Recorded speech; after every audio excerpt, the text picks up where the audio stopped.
Hey there, this is Henry with Cody Trading Company, and I had a young man in my store this summer who's getting into blacksmithing, and he was wondering why he was getting cracks in the horseshoe knives he was making.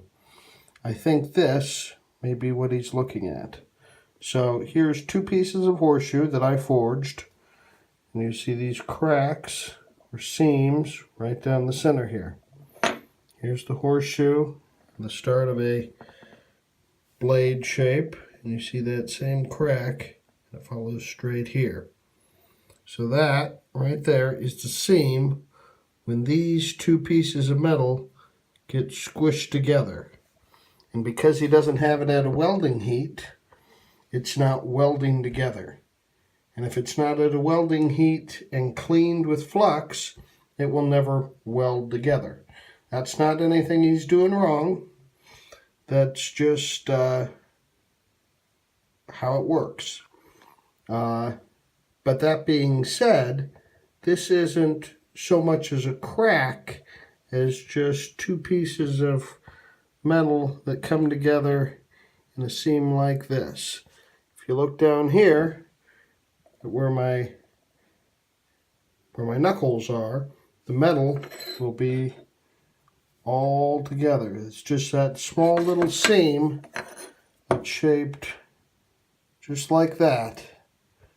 The end of the horseshoe, that sort of C-shaped, that remains and turns into this line here.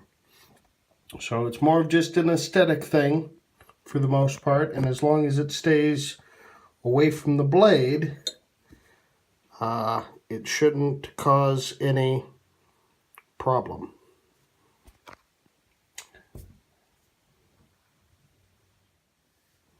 One other thing about this line here, this is also known as what is called a cold shut.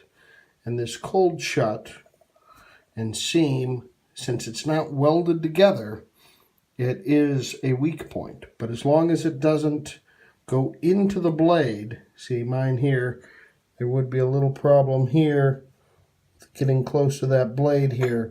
So as long as you grind down below that level where the crack is, then it shouldn't be a real problem. Being as a horseshoe knife is not a tool that depends on being used against the grain that this is now forming, that's not really a problem.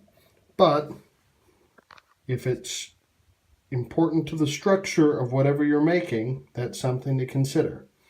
So another term for that is cold shut. And you just have to keep that in mind and figure out how deep it goes. And in most cases, they are undesirable. But being a horseshoe knife, and being that's the real cool thing about it, is having the cool handle that is still a horseshoe. That's just part of the thing that we have to learn to live with as artists and blacksmiths. So keep on the good forging, Cody, and hope to hear from you again. You have a wonderful day. One last thing is he asked me ideas of projects he could do, and one of the great ways to add decorative and professional looking elements to your blacksmithing is to do different types of twists. Now these are fancy twists that are a little more complicated, but these are called the cube twists or Rubik's twists. And this is a Rubik's twist in multiple directions. But a nice simple twist is I've just taken a piece of small square bar and I've twisted it, and then I've pounded it flat in its normal directions, and it adds these neat little lightning bolt shapes on the side. And then I've also gone and created on the Cody Trading Company YouTube channel a playlist that I'll be adding to. Plenty of videos that give him other ideas and other blacksmiths, other ideas on where to start. And some of my favorite blacksmiths that I'll include in there are Black Bear Forge and Christ-Centered Ironworks.